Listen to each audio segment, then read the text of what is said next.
For years now, you and the Polish people have been facing deliberate and cynical hybrid attacks, and I want to emphasize that Europe stands with you in all possible ways.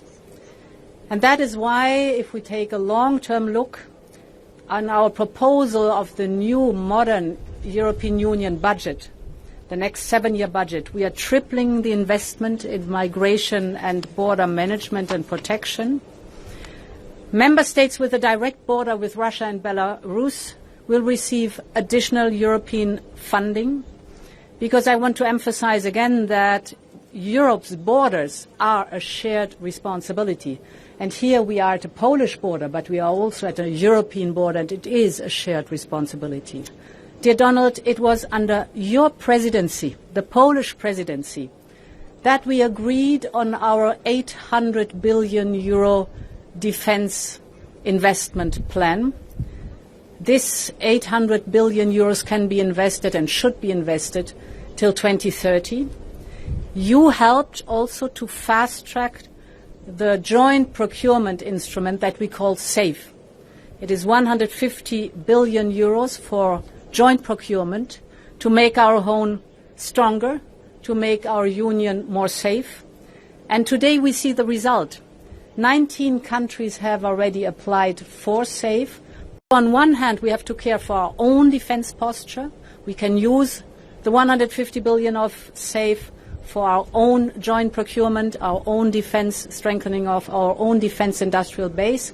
But it can also be used to invest in the Ukrainian defense industrial base, because we know that it is for us paramount that Ukraine stays strong and that our neighborhood stays strong and protected.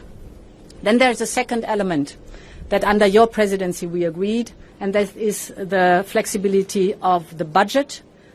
Poland is already a top spender in Europe, but you requested the flexibility of your budget, and yes, it is granted like for other 15 member states.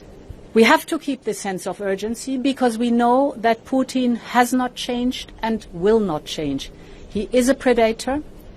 In the last 25 years, he started 4 wars: Chechnya, Georgia, Crimea, and the full-blown invasion in Ukraine.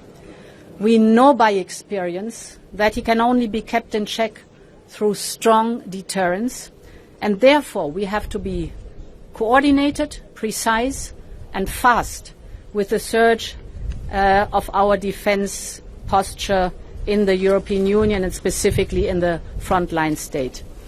That is the reason why in the next weeks we will prepare a roadmap how to invest the additional defense money in the European Union in our defense posture. The first line of defense in Ukraine is a strong Ukrainian army.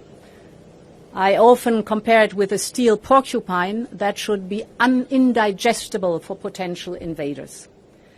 The second line of defense is a multinational group, the Coalition of the Willing, with the backstop of the Americans. And then the third and most important line of defense is, of course, our own defense posture, and not to forget the work on Ukraine's membership in the European Union. Ursula von der Leyen.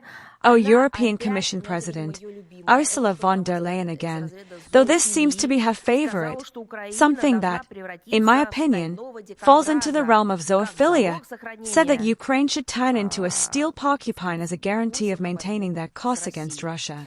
You know, we've already realized that the West is turning Ukraine into an animal. This is proof that the process of dehumanization is occurring there on Western money. Therefore, the more quotes we receive from Ursula von der Leyen, the more evidence we gather. It should be understood that providing security guarantees is not a condition but the result of peaceful resolution based on addressing the root causes of the crisis in Ukraine, which, in turn, will also guarantee the security of our country. For us, as our President has declared, as our leadership repeats, as our country feels, Ukraine is a brotherly nation, once a united people. Today, the nation is experiencing a tragedy provoked by the West. To the West, Ukraine is a steel porcupine, an animal.